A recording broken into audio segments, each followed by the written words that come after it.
In today's Gospel, Mary Magdalene came to recognize the risen Lord, not through sight or signs, but in the moment he called her by name, Mary, with a voice full of tenderness, respect, and love. In that intimate encounter, her sorrow turned to joy, her confusion to clarity.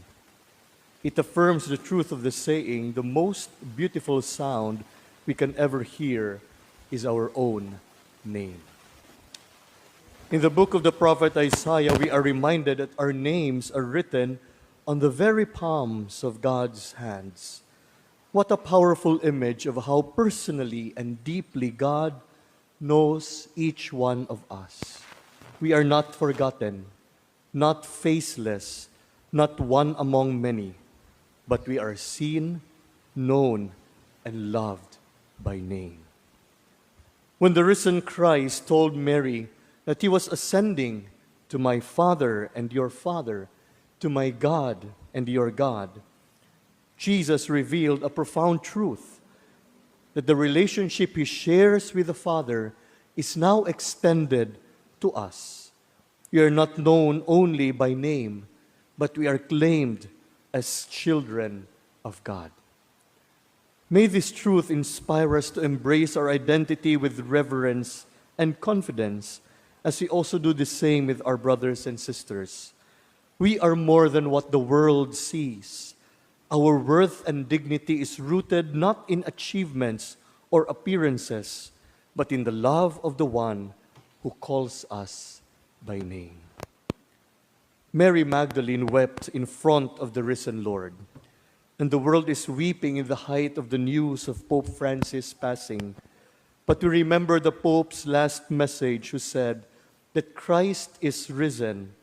These words capture the entire meaning of our existence, for we are not made for death, but for life. During Pope Francis' message to young people who were gathered for the World Youth Day last August 2023 in Portugal, he reminded all of us by saying, and I quote, "You are not here by accident.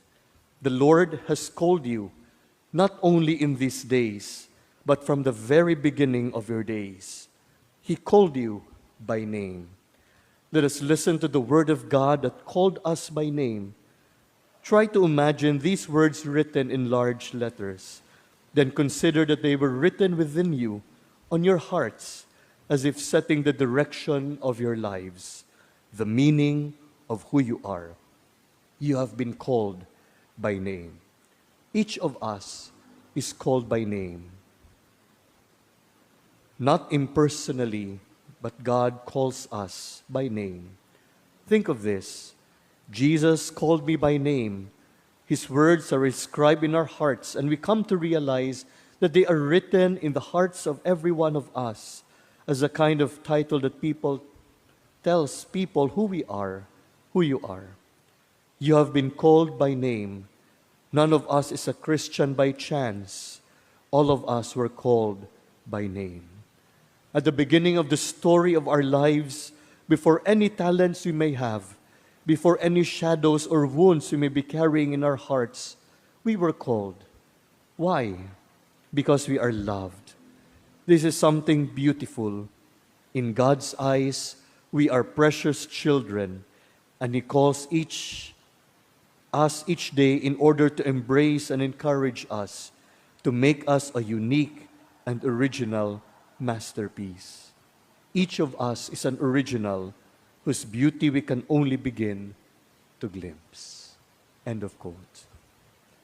Brothers and sisters, indeed the most beautiful sound we can ever hear is our name. And in this Easter season, as we have renewed our baptismal promises last Easter Vigil and Easter Sunday, we are reminded of this reality. God has made us His own, called us by our name, saves us, and loves us until the very end.